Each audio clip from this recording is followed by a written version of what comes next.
সংগীতা দেৱী আপোনাৰ ওচৰলৈ আহিছোঁ দিনজোৰা কাৰ্যসূচী লোৱা হৈছে বিষ্ণুপ্ৰসাদ ৰাভাৰ সমন্বয় ক্ষেত্ৰত কি কাৰ্যসূচী আছে সবিশেষ আজি কলাগুৰু বিষ্ণুপ্ৰসাদ ৰাভাৰ 117 সংখ্যক উপজা দিন আৰু উপজা দিনটিত আজি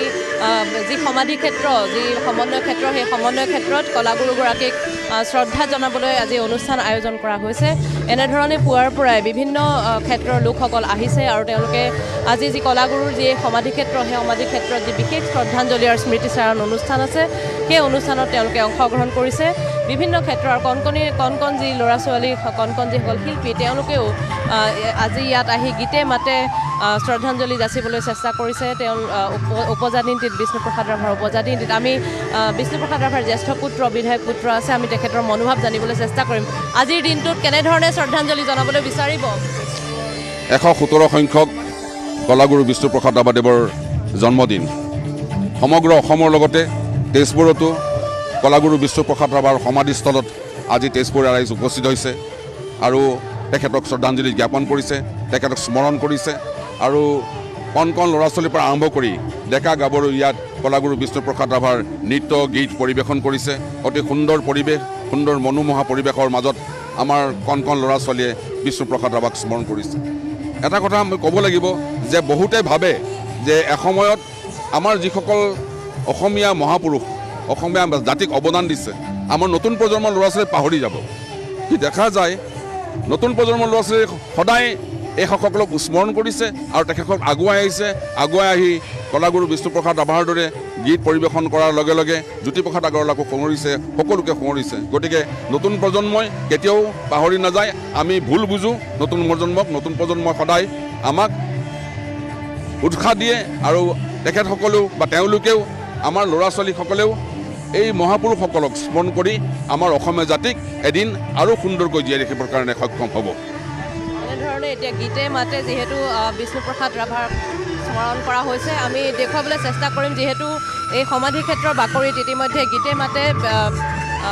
তেখেতক কলাগুৰু বিষ্ণুপ্ৰসাদ ৰাভাক উপজা দিনটিত তেখেতক স্মৰণ কৰা হৈছে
এনেধৰণে গীতে মাতে যিহেতু শিল্পীগৰাকীক কলাগুৰু বিষ্ণুপ্ৰসাদ ৰাভাৰ উপজা দিনটিত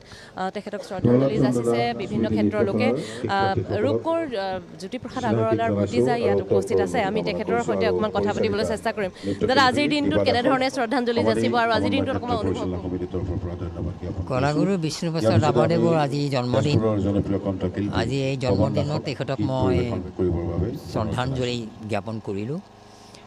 আৰু মই আশা কৰিছোঁ যে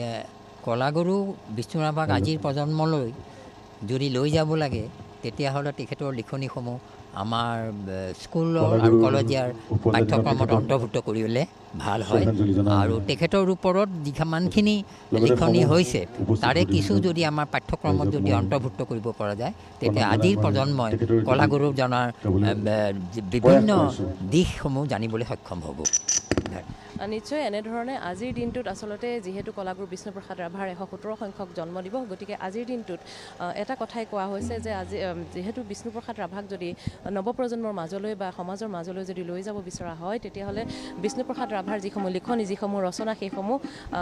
যিসমূহ বিদ্যালয়ৰ পাঠ্যক্ৰমতো অন্তৰ্ভুক্ত কৰিব লাগে। গতিকে আজিৰ দিনটোত এনেধৰণেই কলাগুৰু বিষ্ণুপ্ৰসাদ ৰাভাৰ 117 সংখ্যক ঠিক আছে, আমি জন্মদিন ধন্যবাদ জনাইছোঁ সংগীতা দেৱী। এই মুহূৰ্তত আপোনাক বিষ্ণুপ্ৰসাদ ৰাভাৰ সমন্বয় ক্ষেত্ৰত শ্ৰদ্ধাঞ্জলি অনুষ্ঠানৰ আয়োজন কৰা হৈছে। 117 সংখ্যক আজিৰ দিনটোত দিৱস পালন কৰা হৈছে। স্মৃতিচাৰণ সভা অনুষ্ঠিত হ'ব কিছু সময়ৰ পাছতে। গীতে মাতে সশ্ৰদ্ধ সোঁৱৰণ কলাগুৰুক।